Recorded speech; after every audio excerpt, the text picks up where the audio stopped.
Hello and welcome to the Guardian Football Weekly. Here are your World Cup previews. It's your tournament guide pull-out without the hassle of reading. 4 groups per pod in alphabetical order. So Group A hosts Mexico alongside South Africa, Heung-min Son and Pals, South Korea, and Czechia, Patrick Schick, Thomas Souček, and presumably Karol Poborski. Group B, quite exciting, Canadians and Swiss, question mark, we've never said that before, Edin Dzeko and Bosnia and Qatar. Group C, Ewan Murray in for some optimism as the Scots play Haiti, Morocco and Brazil. And then Group D, we'll get a Socceroos perspective as the Aussies line up against host the US, Paraguay and the dark horses of Turkey. Let's get on with it. This is today's Guardian Football Weekly. Alongside me for the whole pod, the Racing Post Mark Langdon. Welcome, Mark. Hi, Max. Hello, Lars Sivertsen. Hello, Max. And Barry Glendenning is here. Hello. Yeah, we should probably point out we're recording these a week before they go out, so just in case Harry Kane pulls a hamstring or something, we apologise. But let's get into it then with Group A. Mexico, South Africa, South Korea and Czechia. Mexico managed by Javier Aguirre, known as El Vasco, his third time managing El Tri in the World Cup. The best ever quarterfinals in 1970 and Mexico 86, well, Mexico 70 as well. They lost out in the group stage in Qatar behind Argentina and Poland. South Africa managed by the Belgian Hugo Broos. Best ever is the group stages in 2010. Didn't qualify last time out. First World Cup since they were the hosts. South Korea managed by Hong Myung-bo, legend of Korean football. He captained their side to the semi-finals in 2002, the first former captain to manage South Korea at a World Cup. And that's their best ever, 2002. Last time out, they got to the round 16. Czechia, managed by Miroslav Kubek, who is 74, and a spring chicken compared to the 78-year-old Dick Advocat, but more of that and Curacao anon. They've lost the final twice, Czechia, 1934 and 1962. Obviously, when they were Czechoslovakia, of course. Is that everyone? Finally, I've done a lot of reading. In that group, yes. Where do you want to start in this? Yeah. No, I know. We've got a lot of teams to get through. Lars, how do you see this group? We do. When I was doing my sort of brackety thing that we do, I do think this is one of the groups where I am the least confident in picking a top 2, to be honest. I think this is kind of an even group. Mexico have this great history of always qualifying from the group stage, which they didn't at Qatar, but before that, I think it was like 7th straight World Cups or something crazy that they've gotten out of the group stage. The Czechs are not great, but they've got a good sort of punchy physique about them. They've got good spirit, you know, they're not terrible. I'm not entirely sure what to expect from South Korea and South Africa, to be honest, but they're not bad, I don't think. I don't think they'll be outright bad, any of them. So I do think this is one of those groups where a lot of teams can take points off each other, and I think it's a little trickier to predict how it turns out than a lot of the other groups. Mark, what do you think of Mexico? Well, I disagree with Lars early doors and say that I think Mexico here, like this is a really good opportunity for them to win the group, to stay at home in Mexico, last 32. If they win the group, you then play a third place team. Last 16 would potentially be England in the Azteca. I think like about 1 a.m. on a Monday morning in UK time. Like, I think this is really, you know, it's a really big deal that Mexico do make. Everyone's talking about this being a US World Cup, you know, because that's where the latter stages are. But I think Mexico can definitely use home advantage. You know, altitude is something that they'll be used to. If you look around, I'm not sure you could say the same. I mean, Thomas Souček looks like he's played 90 minutes before he starts. So altitude. But he is quite tall, so he is at altitude generally. he is. But South Korea have already been moaning about the fact that they've got to play a whole tournament effectively at altitude as well. But yeah, as well as, you know, the planning for Mexico, like most of their players now play domestically, but I don't see that as a negative. Most of them don't need to leave home because in that part of the world, you get paid really well. So, you know, I don't know, if you're in kind of Brazil or Argentina in South America, you have to make that move early because, you know, you have to do it for the financial gains. But if you're Mexican, you can stay at home as long as you want, really, because you can make serious dough. And also, their playoffs this year, domestically, the coach pulled basically all of the players out. So they've been in camp since early May, which again, I think is an advantage when you look at Champions League final, you know, finished, you know, just recently, and Mexican players the home base ones have been fully focused. So I think it's a big opportunity for Mexico to win the group, to stay at home. Interested to see, I think you pronounce it Quinones, a forward that's the top scorer in Saudi Arabia this sort of season. So we'll see how that form stacks up. Ivan Toney was the second highest scorer and Cristiano Ronaldo was third highest. So, I'm not even certain he'll start, but, it's really hard to weigh up that league just in terms of fitness and quality. So, he's the top scorer in Saudi this season. Baz, presumably you'd like to see England have to play Mexico in the last 16 as we get ahead of ourselves already in Mexico. I don't think that's a fixture England would find easy, to be honest. I don't think Mexico's home advantage can be overstated. You've got Monterrey, which is one of the hottest cities, which the World Cup's been played at. Then Mexico City is 2,240 meters above sea level. Guadalajara is 1,566 meters above sea level. If you're not used to those conditions, it's going to be hard. Breathing is hard. Running is hard. The heat is oppressive. Czechs seem to have been sold a real pup in terms of the draw, in that they play South Korea at altitude in Guadalajara. Then they have to fly 3,500 kilometers to play South Africa in Atlanta, which is one of the hottest venues, but I believe the stadium there is aircon, so that might not be too bad. And then they have to fly 3,500 kilometers back to play Mexico in Mexico City. And the Czech team are based in New Jersey, as far as I know, which means they don't seem to be making any effort to acclimatize to the conditions they're going to have to play in. Mexico, by contrast, have been, as Mark said, they've been together for ages at a place called the Centro de Alto Rendimiento. So the alto there would suggest they will be perfectly well set up to deal with the conditions. So, yeah, the Czech Republic, there but for the grace of God go Ireland, and that's what we'd have got. And I shudder to think how the pasty Irish fellas would have got on in that group. But I think Mexico will win the group. I expect South Africa will probably come last, and then it's take your pick for second and third between South Korea and Czechia. Lars, on South Korea, obviously Sonny is 33. Only scored twice for LA this year. I mean, I don't know how much of him you've seen in MLS. They lost 4-0 to Ivory Coast recently and 1-0 to Australia in recent friendlies. So, I mean, you sort of always give South Korea a puncher's chance of doing something, but maybe this is a tournament too far for Sonny. It might be, but again, okay, Mark and Barry rate this Mexican team slightly higher than I do. It's possible that the home advantage will be as pivotal as Barry and Mark have made a very good case for. But I still think the Czechs have issues. Like you said, I watched both of their games against Ireland and Denmark in the playoffs. And they have a lot of strength, and they're quite spirited, but there's a real lack of there's a bit of a lack of skill. I think they're not the best ball playing team in the world, so playing in high heat, potentially at altitude, seems bad for them. So I think that'll mitigate some of their strengths. And I'm not familiar enough with South Africa to really make any sweepings. But my point is, I don't think South Korea have to be brilliant to get out of this group. I think there's something there to be gotten from them. And I think Mexico have the advantages that you've all mentioned, but I'm not convinced it's that good a team on paper compared to previous Mexican generations who've made a fist of it at the World Cup. I will go along with the idea that Mexico are the most likely group winners, but I do think it's pretty open beyond that. And this is why I think it's entirely possible that South Korea can get out of the group. As long as they bring back the Mexico 86 goal nets, then, they can do, frankly, whatever they like. I want to see big, deep goal nets with, that stretch for miles in Guadalajara and Monterrey. Their squad has just been announced, and whatever about goal nets, they have brought back everyone's favorite Mexican goalkeeper, Guillermo Ochoa, is in the squad, and this will be his sixth World Cup. Yeah, what an achievement that is for him.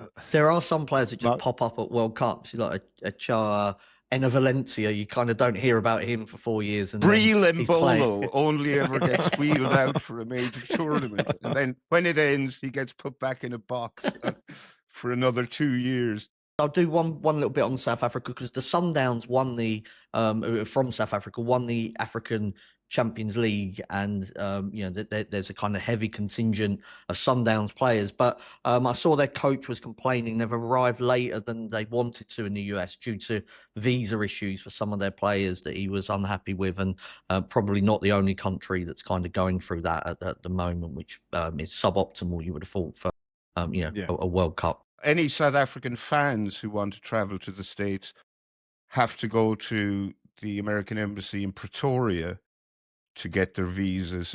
Pretoria is obviously, a very, very, very long way from a lot of parts of South Africa. South Africa is another team that, because the domestic league is comparatively solid for the region, not that many of their players go abroad compared to other natures. So that there's a certain comparison to Mexico there. My whole thing is, I don't think that's a positive. I think when that happens, what you end up is with players who don't get matched at the highest level, and I'm not convinced it's a strength at all. But it also means we haven't seen them a lot, most of us, and you should never assume players are not good just because you haven't seen them. So I actually really look forward to watching the team from that perspective. It gives it a Mexico '86 feel, where there are some players in a World Cup that you haven't heard of. Now on to Brill and Bolo, Barry. Group B: Canada, Bosnia and Herzegovina, Qatar, and Switzerland. Canada managed by Jesse Marsh, former Leeds boss, first non-Canadian to take charge of their team. Recently signed an extension to 2030. Best ever is in the group stages, which happened last time out. Bosnia and Herzegovina managed by Sergej Barbarez. Again, best ever is the group stages back in 2014. Qatar, managed by Julian Lopetegui, that's where he is. And their first World Cup, I believe, was 2022 when they hosted it and went out in the group stages. Qualified via the Asian fourth round playoffs. And Switzerland, managed by Murat Yakin, they've got to the quarterfinals in 1934, 1938, 1954 and 2022. Francis says, do Canada represent the best chance of the host nations? I thought they were good in the last World Cup, Barry. They excited us without actually doing anything special. So it'd be quite interesting to see how far they've come in 4 years. Yeah, and if they want to stay in Vancouver, they need to top this group. I'm not going to claim to know a huge amount about Canada. I don't remember them in the last World Cup, so they didn't make that much of an impression on me. Much of their hopes for this World Cup seem to be hinging on the fitness of Alphonso Davies, whether or not he will be fit. I don't think he'll be fit to play in their opening game, maybe not even their second game. Jonathan David, Juventus striker, born in Brooklyn to Haitian parents, so he could have played for any number of countries. Tijan Buchanan, Villarreal winger. It doesn't look a massively difficult group. It looks quite open to me. But they will want to top it to stay in Canada. I mean, Jesse Marsh is quite a positive person. I think everyone would agree that. Ted Lasso vibes, aren't there? There are Lasso vibes, aren't there? There definitely are. He is talking a good game. I think the general view is that this is the best Canadian team ever. Unlike Barry, I thought that they did do well 4 years ago, just struggled to put the ball in net. I'm not saying they didn't. I'm just saying I literally cannot remember. Yeah, it was. I mean, it was a long time. It is crazy because we'd never talk about a kind of, in terms of form, you'd never go back 4 years to discuss kind of a team that was playing in the Premier League, and yet it's what we do at the World Cup. But they were unfortunate back in Qatar because they played well, but just struggled to make the most of their opportunities. I agree that this is quite a balanced group. I would expect Switzerland to win it, but then that kind of second spot, I think, is there for Canada's taking. And then just in terms of the question, I think that all three host nations have, I expect them all to qualify, and I wouldn't be that amazed if they made the last 16, all three of them. And then from there, who knows, maybe even one of them gets to the quarterfinals. I think that home advantage it's potentially been slightly underrated. I just think that it is going to be a very foreign tournament for a lot of teams. Switzerland have Granit Xhaka, his fourth World Cup, but no calves of Shaqiri. How, they've got some decent names that people know of. Noah Okafor, Dan and Doy, Zaki Amdouni as well. What do you reckon to the Swiss? So Switzerland, I mean, you joke about players that you only really see at these big tournaments. There's a few of them in the Swiss team, and the funny thing is that, I mean, the amount of games these guys have played together. Granit Xhaka has played 123 games with Ricardo Rodriguez for Switzerland, which is mad. Granit Xhaka has played 72 games with Remo Freuler in the Swiss midfield. So the amount of experience that you've got in this group is pretty extraordinary, even though Xherdan Shaqiri and the goalkeeper Jan Sommer and Fabian Schär have retired from international duty. Akanji had played 73 games with Ricardo Rodriguez. So these are guys who know each other really well, who know the way they play really well. There is maybe a lack of spark in the group. There's a reason Xherdan Shaqiri kept getting in the team, even as his club career was declining, because that little bit of creativity and something extra they haven't really found consistently from anyone else in the same way. The aforementioned Brel and Bolo is really important to them up front. They have that many difference makers in attack.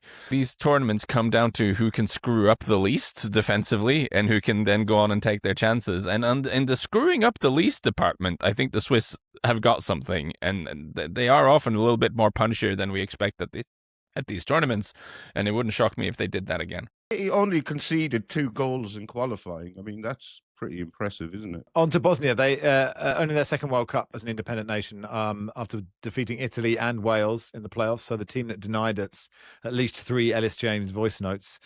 Mark, we are happy to see a 40-year-old Edin Dzeko, but beyond that, do you have any strong thoughts? Yeah, I mean, very surprised that they came through those playoffs. First of all, I expected them to lose to Wales in Cardiff, and Italy shot themselves in the foot as well with the red card. But actually, Bosnia was playing well even before that. There's a teenager, I hope I pronounce his name correctly, Kerim Alabegovic, plays for Salzburg, who definitely caught the eye in those playoff matches. There's quite a bit of hype around him as somebody that can maybe add that dynamism, because when you play somebody like Dzeko up front, he's got many qualities, but he's not going to be running in behind, and you need other players to do a fair bit of Dzeko's running, particularly in the conditions that they're going to face. So he might be somebody that kind of emerges out of this tournament and gets that move from Austria. And, we know that RB Salzburg is a bit of a talent farm anyway. And, kind of a lot of players do start there and then go on and kind of make their market in bigger leagues. Barry, any thoughts on Qatar? Well, as you mentioned, Julian Lopetegui is in charge. I think they went through 3 coaches in qualifying. He got them through their must-win game against the UAE to qualify. Players of note: Akram Afif, Al Assad. He's coming off a title-winning season in the Qatar Stars League. I think they basically want to win a game first and foremost. Their third group game is probably the most realistic opportunity. Not a particularly big side physically and could get bullied. They played Ireland recently in Dublin in a friendly and lost 1-0. And they were playing against 10 men for, I think, all the second half. So they weren't impressive in that performance. That'll do for Group B. Group C includes Scotland, and Ewan Murray will join us in just a second. Welcome to part 2 of the Guardian Football Weekly. So Group C then, Brazil, Morocco, Haiti and Scotland. Scotland managed by Steve Clarke, best ever. The group stages famously never ever got to a knockout game. This could be the year. Brazil, managed by Carlo Ancelotti, they've won it 5 times, 58, 62, 17, 94 and 2002, got to the quarterfinals last year. Morocco, managed by Mohamed Wabi, got to the semi-finals in Qatar, of course, and Haiti, managed by Sebastian Migne. Last time they were at the World Cup, 1974, knocked out in the group stages. Let's bring in our Scottish football correspondent, Ewan Murray. Hey, Ewan. Hello, Max. Daniel says Scotland win the group, then the lot, or slow start, then win the lot. Mitch says, how many goals will Scotland beat Brazil by to offset the defeat to Haiti? How are you feeling about Scott? Obviously lost Billy Gilmore in that friendly, which is a real blow, isn't it? It is, yeah. I mean, this situation, it's hugely exciting. First time since 1998, although we've been in the Euros, obviously, the World Cup feels different. It's a bigger deal. So there is great excitement around this. And it's also, I find it strange because it's so heavily predicated and focused on this first game. Because now 3 points and 3 points with a 2-goal win or a 3-goal win puts you in such a strong position. If, and I'm saying if, Scotland can do that against Haiti, they're in a very, very strong position. But if we glance towards history and what could go wrong, if that first game goes wrong, not only would I not fancy their chances thereafter, but I would worry for the mood around Steve Clarke and the team in that situation. So it's strange because I just think there's so much emphasis on game one. But they should win that game, shouldn't they? Yeah. Well, I mean, notwithstanding a Curacao red card and the fact that Scotland struggled for 40-odd minutes of that game on Saturday, Curacao beat Haiti 5-1 in qualifying. And Scotland, I think, in normal circumstances, are better than Curacao. So, yes. I mean, I don't think we should be in a situation where you say, oh, here's why this could go horribly wrong. If it goes wrong, it's a major, major blunder for Scotland. They should beat Haiti. And as I say, given the opportunity in front of them where they know that 3 points and 3 points with a decent margin of victory puts them in such a strong position, I think there's no excuse for them not to win that game. It obviously is a tough group beyond Haiti, right? Morocco and Brazil are both good, and we'll get on to sort of previewing them in just a second. I just suppose the pressure of history is the players shouldn't feel that, but you sort of wonder if they might, right? Just because there is just, you mentioned there have been blunders before. You think about Costa Rica in 1990, etc. There are just moments where the Scots have shot themselves in the foot. I think now, and this also applies to Morocco, who everyone now recognises as a very good team. I mean, Morocco embarrassed Scotland in 1998 at the World Cup, and it was seen at that time, certainly in Scotland, as a terrible result and a bit of an upset. And I think also Costa Rica, Peru, Iran, previous things. I think there was including in the Scotland setup itself, a bit of ignorance about these teams and what they had and a hubris. Yeah, absolutely. It was, oh, we're better than them. We'll go out and play our game and beat them. I don't think that exists across football now. So even I'm comfortable and confident saying Scotland have better players and a better team than Haiti, but I don't think there's any sense that those players will underestimate that or won't be prepared for that. I think that has kind of been removed. And the historical thing's funny because, of course, it's a bare fact. If they come out the group, they will be the first Scottish team to come out of a World Cup group, and they will make history. But I would also regard it as faintly ludicrous to then regard them as the finest Scotland team of all time when you compare them with the teams that didn't make it out of the group and the players they had. So while that, again, undeniable black and white fact, I think there's probably a bit of nuance to that element as well. What do you make of the squad, Ewan? The squad's fine apart from goalkeeper. Well, that's slightly unfair. They have goalkeepers, one of them Craig Gordon, who's 43, and Craig Gordon is still capable of playing, but hadn't played for Hearts since January until he played against Curacao. Angus Gunn at Nottingham Forest, basically no football either. So goalkeeper is a problem. Their midfield is strong. Centre back, I think, is a bit of a problem. Centre forward, I think they can get by, including because Lawrence Shankland is in a rich vein of form, and I think now Steve Clarke is inclined to turn towards him. So it's centre back and goalkeeper where I think that they may have a problem. And also, this will work both ways. They have quite an experienced squad by way of, a lot of players with a lot of caps. And I actually think it will help that they will be hugely motivated, one, to do well in this tournament because they feel they didn't represent themselves fairly in the last 2 Euros. But two, I also think there's a good few players who will believe this is their best or final World Cup chance. And I don't think we should underestimate that this will motivate them hugely going into this tournament. We should talk about the Tartan Army. I mean, there's obviously, cliche about how brilliant they are. I remember going to England-Scotland in Euro 96, and at half-time, Status Quo, Rocking All the World the World was playing, and every Scotland fan was like doing this with the guitars, and all the England fans were sort of standing going, God, I wish we could have fun like them, but for some reason we can't do it. We can't bring ourselves to let ourselves go. But obviously it's one of those World Cups where, if you're a side that go to lots of World Cups, you might give it a miss because of the cost and the politics, etc. But how many Scotland fans do you think will go? What will their presence be like? And obviously, there's a huge Scottish contingent in the States anyway. Absolutely massive, yeah. It's funny you mentioned Wembley in 96. In 99, where Scotland lost the Euros playoff to England, although they won that game, they won the second leg. 1-0 at Wembley, Don Hutchison's goal. One of my favourite images, actually, of Scotland fans is after that game, Rocking Over the World was played, and Scotland had just been knocked out, and the entire contingent, they weren't celebrating defeat. They were just enjoying themselves. It's a brilliant, you'll find it on YouTube. The footage there is great.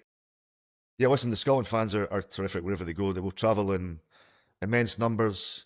I know, I'm slightly surprised at this, given the first game is 2 o'clock in the morning, but maybe I shouldn't be. But bars across Scotland are having launch parties, ticket only. They're all sold out. These events are sold out to watch that game. And I'm not sure. As a seasoned pub goer, I don't know what time one goes to the pub for a 2 a.m. kickoff. That's maybe one for people to. Do you have a sleep beforehand, or what do you do? Anyway, yeah. I would say you go to the pub at your usual time. Go home at what your usual closing time would be.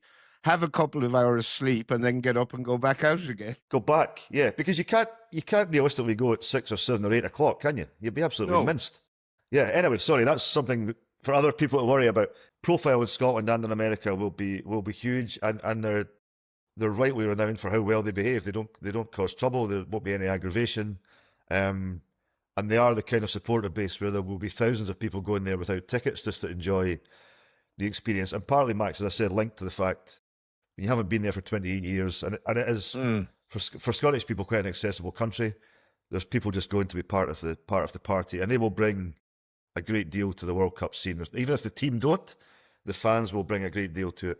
Yeah, and they get to play Brazil, right? And it's a great thing if you're in a World Cup and you get to play Brazil. Obviously, and we'll move on to them, Barry. Ancelotti, we know, is a great manager. So much noise about Neymar and people weeping in the streets when he was selected, and his view in Brazil being slightly different to elsewhere. But there might be a calf injury for him. But how do you reckon Brazil will go? I think they'll be all right. I mean, the Neymar fitness saga does threaten to overshadow their campaign. But I don't think there's any question that they will get out of the group. They're missing Rodrigo, they're missing Estevao, they're missing Eder Militao through injury. Alisson has had a rough trot this season with injuries. They lost 6 of their 18 qualifiers. João Pedro obviously was left out of the squad as well.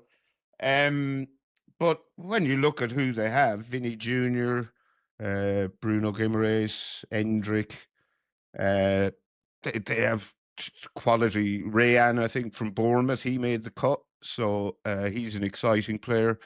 I don't think there's any question that they won't get out of the group, and I think they could go quite far in the competition. Mark, 24 years of hurt for Brazil? Yeah, I think when you pick a 26-player squad, it used to be 23, didn't it? Now you're up to 26. I think you can take 1 or 2 gambles. The Neymar one, I think Ancelotti thought, if I don't pick him, every single question at the press conference will be, why is Neymar not there? Why is Neymar not there? So if you just have him, he doesn't even need to play, and I think you kind of just calm that noise. I think Ancelotti's got the potential to be a very clever and sort of perfect international manager because he's not wedded to a system. He doesn't really have like a footballing philosophy or beliefs. And I think that helps when you're an international manager because you just don't have the players for long enough. So put them in positions where they can succeed and make them feel comfortable. All the things that Ancelotti, did very well when he was at Real Madrid and, all the other places he's been. When you've got Rafinha and Vinicius up front or in sort of forward positions, you can just win, any game with players like that. So I think they'll leave their qualifying form behind, and I'm not sure that they'll win it, but I definitely think that they're better than some of that qualifying form. And just on Scotland, I was looking at kind of some modelling been done on what you need to do to kind of be one of the best third-place teams, and I do think that Scotland will finish third in this group. If you can get a goal difference of 0 with 3 points, you're almost certainly there. Once it gets to about -2, that's where they think the cut-off point might be. So I would be embarrassed. I would be embarrassed anyway. You can't go through with a -2 goal difference. But that is a really fun way. You take it. The greatest Scotland team of all time. Exactly. But it will be a really funny. Like, what's the order, Ewan? Is it Brazil? It's Haiti. What's your second game in Morocco in the middle, and then Brazil last. So we're That's hoping that great. Brazil are hopefully home and dry, no interest, nothing to play for. Yeah. One thing, this is a boring point, but I think maybe an important one. Climate is in a team like Brazil's favour, where it isn't for quite a lot, including England, for example. We can't underestimate. I've had a rough look at the temperatures and the heat and the humidity in some of these stadiums. That won't affect Brazil as much as it may well do a lot of the other big nations. Scotland is not famously that hot, is it? So, it could be an issue. Lars, we haven't talked about Morocco yet. It says here, after an eventful AFCON, which is quite the understatement. Yeah, eventful. Yeah. Let's go with that. Let's go with that. Eventful. We know they're good, don't we? I think they're good, and I think they're good in a way that could be suited for this tournament because they're defensively quite solid and they're quite canny, and then they've got a couple of players who can make a difference going forward. I mean, it's really sad for Brahim Diaz that it ended up being him missing the Panenka is the sort of the defining moment of that tournament because he was very good in the tournament. Like he was, and he is a very good player. The time I think when dropping points against Morocco was seen as a shock or an upset. I mean, we've definitely moved on from there. I mean, they would be actually. They're not entirely uninteresting as dark horses in the tournament, I think, actually, depending a little bit about how they go about it. Because I think this is a tournament that, because of the climate conditions you've described, will reward patient teams that are quite solid and well organized and don't, as much as we love the sort of front foot high pressing teams in club football, I'm not sure that's going to be the best thing this summer for very obvious reasons. And I think Morocco is one of those teams that has a lot of defensive solidity, a lot of canniness, and just a couple of potential game changers in attacks that they're kind of set up to be an interesting dark horse, I think. I actually think Morocco are too good to fall into the dark horse bracket now. Semi-final last time, I guess. Yeah. And semi-final last time. So I don't have them in dark horse territory. They're just they're horses. They're white horses. We're going to have this discussion later in the episode. Where's the cutoff for dark horses? Where do you have to be? But they changed their manager after AFCON, obviously. I think they're still the holders, are they? Or has it been given back to Senegal again? I find it hard to keep track. But anyway, they were thereabouts, or else they won. I can't remember. I can't keep up. But the new guy in charge, Mohamed Ouabi, he coached Moroccan under-20 team to the World Cup, won it with them, and he's brought a lot of those youngsters into the senior squad. So and he's apparently more adventurous than Walid Regragui, his predecessor, and I think they could be a real force to be reckoned with. So that I don't like. The adventure I think is bad. I'm not sure adventure is going to be what you want to go for in this tournament. I understand, like, getting rid of a coach who had been very successful but a little pragmatic and boring because he was pragmatic and boring is not a move I like for their chances. I think I'll put it that way. But well, maybe it'd be good. I think you want to lean into your sort of if you can suck the life out of games, for us spectators, not amazing, but I think for your chances in the summer, it might be very good. Just one wonder about Brazil. Ancelotti has picked a pile of attackers here. Like this is, I mean, they've played some games where they basically played a 4-2-4 system with Casemiro and Bruno Guimaraes in midfield and just 4 attackers in front of them. I understand when the talent available is what it is, but you're going to have to convince those 4 to all run an awful lot for that to like make any kind of sense. So that I think the balance issue with Brazil is interesting. Now I think if I'm Scottish, you've got a really good midfield. Like this would be I think this is where I would have a little bit of a ray of hope when you come up against Brazil, is that you're going to be very competitive in that midfield area if they're playing 2 midfielders, one of whom is Casemiro, in potentially high heat. Tyler Fletcher versus Casemiro. What a story Tyler Fletcher is. Have you picked that one up? Yeah, tell us. He's in for Billy Gilmore, Darren Fletcher. Well, yeah, I mean, so what happened was because obviously seasons finished at different times, some players got a break. The Scotland squad to train for the lead up to the Curaçao game was pretty diminished in number. So Steve Clarke brought in 5 young players just to boost those training numbers. Now, Tyler Fletcher was one of those, having never played for Scotland's full team, never been in the squad. But from what I'm told, he was the best player in training all week, which might imply something about the rest of them. However, he was the best player in training, and he's on the bench against Curacao. Billy Gilmore, horrid luck, horrid episode, hurts his knee, injures his knee, out of the World Cup. Now, there are others that Steve Clarke has had in the squad, midfield players, who you might assume was ahead of Tyler Fletcher, but instead, Fletcher's performance against Curacao was excellent. As I said, his performances in training seemingly similar. And I wonder if there's a little bit of politics involved because his brother plays for England's youth teams and both brothers can play for England or Scotland. I wonder if they're trying to convince Tyler and maybe Jack to play for Scotland, although that's maybe overly cynical on my part. But lo and behold, he's been added to the World Cup squad and flew out with the Scotland team. So it's a great story. And he just looks to me straight away a player who will be so comfortable in any environment that I wouldn't be surprised if he features at some point in the World Cup. Well, imagine if Scotland beat Brazil, which would be unbelievable. And look, we needed you to be over cynical at one point in this. All right. Just a word on Haiti. First time they've qualified since 74. We covered it with Paul Watson. But incredible they managed to qualify with huge security risks in the state of emergency in the country. Played their home games in Curacao. Yes, Paz? No, it's interesting that the Haiti manager, Sebastian Min, and I think most, if not all of the players, have never actually set foot in Haiti, ever. And Jean-Rickner Bellegarde is pretty much my sum total knowledge of Haitian football. He plays for them, and their goalkeeper is a fella called Johnny Placide. There's a Sunderland player, Barry, up front. Yes. Isidore.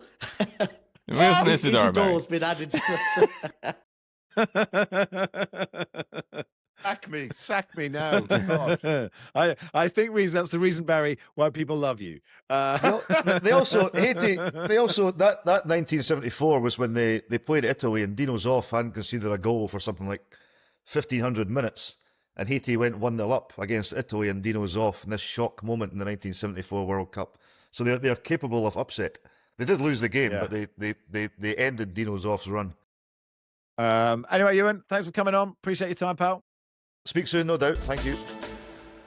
Welcome to part 3 of the Guardian Football Weekly. Let's do Group D then. The USA, Paraguay, Australia and Turkey. USA, managed by Mauricio Pochettino, of course. I got to the semi-finals in 1930 in the first ever World Cup. Last time I got to the round of 16. Australia, managed by Tony Popovich. Best they've ever done is round of 16 in 06 and last time out. Paraguay, managed by Gustavo Alfaro. Best ever the quarterfinals in 2010. And the Dark Horses of Turkey, managed by Vincenzo Montella, came third, of course, in 2002. Guardian Australia's Jack Snape is going over there, joins us now. Hey, Jack. G'day, Max. So, look, we've done a lot in the US and we'll get to them, but let's start with the Socceroos then. How do you see them going in this one, Jack? I have this increasing sense of optimism, would you believe? Wow. Yeah. It's wild. You know, Australia traditionally underperform at World Cups. We've only made the round of 16 twice, and the last time in Qatar was a team of journeymen who somehow got through. But this team is full of, really solid young talent. And all of a sudden, we're wondering, how far can they go? Not just get out of the group, but maybe push all the way to the round of 16 again. It's an open group, isn't it? Who have they got? They do have some young, sort of quite raw, talented players, don't they? Because there's been a kind of dearth of, like, we think of the classic Socceroos, right? And you think of Viduka and Kuhl and, et cetera, but they haven't had any real stars for quite a while. Ewan's gone, so we can be a little bit more rude about the Scottish Premier League now. But we've leaned heavily on talent from Scotland. But now we've got a number of great young players. 23 or under, led by left wing back Geordie Boss, who's playing at Feyenoord. He could be our best player, and he's really got a future ahead of him. Alessandro Ciaccardi, who plays in Serie A. He's a central defender, another one to watch. And up front, Mo Toure has been scoring a bunch of goals for Norwich in the Championship. And the wild card is a guy called Nestoria Nkunda. He's a winger, attacker, explosive player. I think he had a bunch of goal of the season nominees last season for Watford. So we're feeling pretty good. We're upbeat. We're wondering just how far they can go. There's this guy Christian Volpato who basically said he wanted to play for Italy and then has switched his allegiance. I don't know how do Australian fans feel about someone who turned their back on the flag and now has come back, or like beggars can't be choosers? Is that too rude? It's been wild the last few days because no one saw this change of allegiance coming with Christian Volpato. He, I believe, was looking to play for Italy. That call-up didn't happen. And it's really been in the last few days that he's come and joined the squad. He's never actually played for the Socceroos, so a lot of Australian fans haven't really watched him apart from a few nice goals he scored in Serie A. Do they feel aggrieved that it took for him to be rejected by Italy to turn his mind to the Socceroos? I think it's mixed. He did post on social media a few years ago when Australia lost a crucial match to Japan with an image of the loss and two emojis. One was the smiley face laughing with tears, and one was the upside down smiley face. And that was seen as deeply offensive to the Australian football community. But, he was a young guy then, and I'm sure he'll add a bit of quality to the squad. Yes, Jack, he's done what we call in the trade a reverse Rice. But Jack Riley McGree, who is the most Australian-sounding Australian I think I've ever heard of, he's very unlucky to miss out, hurt himself in the playoff final, which ended up being a complete mess, that whole playoff. Playing for Middlesbrough, is he a big loss? Yeah, huge loss. He was probably one of the few locks in our starting 11. And right at that right age, 27. We've got a lot of players under 23 and a whole bunch over 30. So he was really going to be a crucial player. Yeah, it was an extraordinary scene or moment of tragedy there for McGree. I think he got through about 70 minutes in that playoff final. But had Southampton not cheated, he wouldn't even been playing. So the poor guy Awful. has played the match, lost, so he didn't go to the Premiership, and now he's also out of the World Cup. So he's probably the unluckiest footballer going around. Back home, actually, some of the games, because quite often in Australia, games are not on at the perfect times, but I think a couple of the games are on at quite good times, sort of midday, and one's at 2 p.m. There is a paranoia in Australia that the other codes, rugby league and AFL, push football down. And when I got here, I didn't believe it at all. But there might be something to it. And they said there's no football on big screens at Fed Square in Melbourne, which thousands of people go to at ridiculous hours of the day. And I tweeted saying this is a shit decision, and other people did. And then the Premier of Victoria turned around and changed it. And Jack, you think I was played by politicians, didn't you? You think, I was just like a stupid sap in a bit of politics here. I don't know why you're raising this, Max, but for people who aren't plugged into the politics of the state of Victoria in the bottom end of Australia, Max tweeted some sort of frustration about this decision and was replied by the Premier's Twitter account when she reversed the decision. And so Max was the recipient of all this goodwill. He was the trigger point. He was the reason that the most powerful woman in the state changed her mind. And so I can only imagine, Max, that's why you're raising it. You don't really care what I have to say in response. You just want me to talk about your tweet. I think it's funnier that actually I was just a victim of some real sort of cunning politics, and actually they knew what they were doing the whole time. And I'm happy to play the foreign idiot weighing in on things they don't quite understand. We should not talk about the other countries. I mean, look, you talked about host nations, Mark, and it being a home advantage being important, and the US obviously have that. Could go either way for them. It's one of, if you start well and you suddenly feel like a country's behind you, it doesn't really matter what you've done before. We've seen that with a lot of host nations. They can, if you go back to Russia, they were going to be the worst sort of team ever, and actually when it came to it, performed above expectations. Qatar not so much, but I was watching the recent friendly they had against Senegal. Pulisic was just on fire in that game, and sort of this feels like it could be his kind of sort of poster boy moment. He's been sort of so heavily relied upon, to be this figurehead of a country's football team, and you now get the opportunity to deliver in a home World Cup, and it's a very open group. But if you win the group, the path towards, say, the last 16 and and then you're really into the tournament sort of opens up. So I think sort of winning this group will be absolutely key and pretty close, I would say, between the USA and Turkey for that honour. Lars, what do you think of the US chances?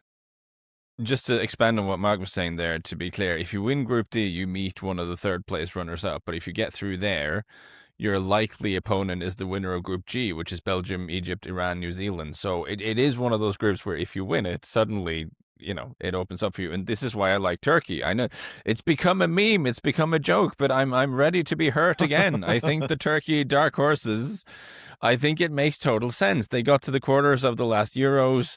They've got some absolutely sparkling talent in Arda Güler in particular, but also Kenan Yildiz. They've got some pretty rugged defenders behind them. Vincenzo Montella appears to have put all this stuff into a little bit of a system that works. They got absolutely done by Spain in the qualifiers. Lost 6-0 to Spain. That was bad. But apart from that, their results recently have been pretty good. And I think just because they have a slightly fortunate draw, I think this sets up beautifully for Turkey to get something going here, and you can clip this and make fun of me if yet again they fail to live up to that billing. But I think it's time for Turkey. Barry, on Paraguay, something I've always wanted to say. Can you help a brother out? They beat Brazil, they beat Argentina, they beat Uruguay in qualifying. So they will be hoping for a spot in the knockout. I like hoping they have a realistic chance of getting a spot in the knockouts.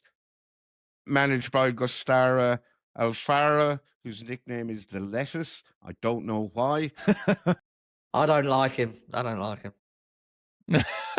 Oh, yeah. They're a counter-attacking team, like to give the opponents the ball, try and strike on the break. Notables include Miggy Almiron, formerly of Newcastle. Raymond Sosa from Nottingham Forest plays on the wing for them. They don't score too many goals. That could be a problem for them. And that is about all I know about Paraguay. Well, look, you've enlightened me. Jack, finally, where do you have Australia? They probably have in 6 group? Sunderland players in the squad that I've overlooked. Yeah, Brian Brobby. Is he from Paraguay? Exactly. Jack, where do you have the Socceroos finishing in this group? I think they'll probably squeeze into third, struggle against Turkey, benefit from the imminent United States implosion as hosts, and then probably jag a result against Paraguay, but probably won't go much further than that. Well, you're going to come on. Paraguay do have one Sunderland player, I should stress. I know, I'm just checking. It's the full back, isn't it? No, Alderete, the centre half. So bad. Yeah. It's all right. The season's end. You get a week off after this, Barry. It's okay. Anyway, Jack, man. you're gonna. As soon as I said that, I knew that they have. I know. I was just checking. Jack, I'm trying to say goodbye to you in a polite way, but I can't. Anyway, we'll catch up with you during the tournament, pal. Thanks. Cheers, Jack. Jack Snape there from Guardian Australia. Before we end this, Lars and Mark, who's going to win the tournament? Lars. We got Spain. When I did my bracket, I ended up with Spain winning the tournament. I think, listen, European teams don't always do as well as expected in World Cups outside of Europe, but I just think these conditions, the heat, can really suit Spain because they're a team who know how to look after the ball. We know this. They can play patiently, and as we've seen in recent years, they now also have the option of shifting gears, playing slightly more directly when they have to. I think Spain are the complete package. I think they look more like a club team than really any other national team in the tournament, and I think they'll win. I'm going to go for Portugal. Nice section of the draw for them. Hopefully Roberto Martinez doesn't obsess over Cristiano Ronaldo for every minute of this tournament. He did substitute him in both Nations League matches when they won the Nations League. Portugal beating Germany and Spain. Ronaldo actually scored in both of those matches as well. But I just the quality sort of there throughout the team. And Bruno Fernandes, coming off such a great season in the Premier League, didn't have Europe either, so he'll be relatively fresh. The PSG contingent, João Neves, Vitinha, Nuno Mendes, they don't have to work that hard in Ligue 1 every week as well. So I don't think they've had the kind of season that maybe some others are coming into it. I think they're really well stacked, apart from this obsession over Cristiano, which hopefully won't sort of go on for the whole tournament. Well, hopefully it will, if you ask me. Golden Boot, quickly, Lars, give us a name. I think if I'm right and Spain get all the way to the final, I think Lamine Yamal's a good shout here because they don't get maybe that many goals from centre forward. And I think if you're a betting man, you can get him at prices as much as high as 20-1, which I think is a lot for the guy who's probably the most potent attacking threat of a team that I think can go all the way to the final. So let's go with Yamal. There is a chance he won't play Spain's 2 first games, which mean he wouldn't get to pad his stats against Cape Verde and Saudi Arabia. That could be a factor. I agree. I am aware of the injury situation. You're correct. It's probably why his price is that high. Fine. Harry Kane. Don't think England will win it, but should go relatively deep. And the team looks set up to kind of play to his strengths, and particularly the group looks fairly soft. How deep do you think England will go, Mark? Got them going to the semi-finals. Oh, agony. I've got them winning the last 32 against the third place team.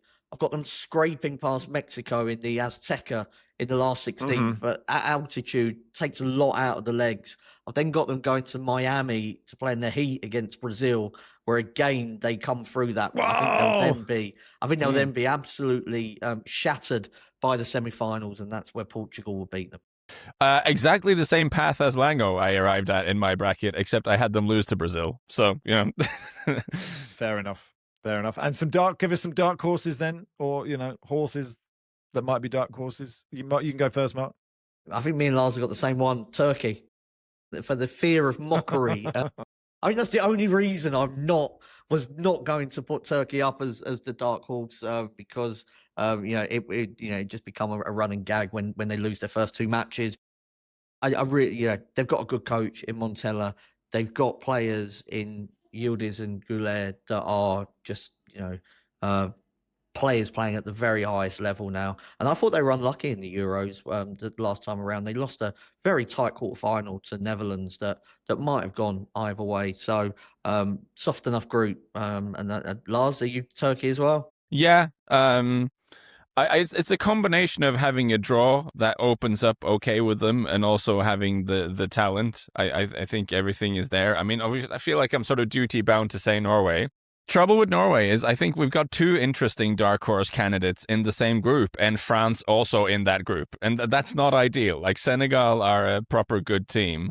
So I think as much as Norway have a lot of strength, I think there's a very real risk that we end up having to be one of the best third place teams because Senegal are good. And then you get into a draw that's unfavorable. So I think that could be our downfall. We're obviously very good, Norway, in terms of the talent we have, but we've been absolutely done by the draw. It's going to be an adventure, but it's not, compared to some of the groups you could end up in, it's not good. Of course, Mickey Gray plays for Turkey. I'm surprised Barry didn't know that. But anyway, that'll do for our first 4 groups. We'll be back again tomorrow to stay across all of our content as we go daily from Friday. Find us on TikTok, Instagram, Reddit, Blue Sky. Lots of behind-the-scenes fun. Did you just say Tic-Tac, old man? Did I? He did. Listen. I thought that was a joke. I thought it was I'm an old man, I'm going to call it Tic-Tac. I didn't realise it was a faux pas, yeah. It's taking some of the heat off me. Or as Mike Parry called it, a fox paz. But anyway, I'm just trying to, I'm trying to deflect my own mistake. TikTok, of course, although I have never logged on, so why should I know? But look, we'll be putting stuff out on these platforms. We have no idea what happens on them as we descend into madness of me and Barry living together. But that'll do for today. Thank you, everybody. Thank you, Lars. Thank you, Max. Thanks, Mark. Thanks, Max. Thank you.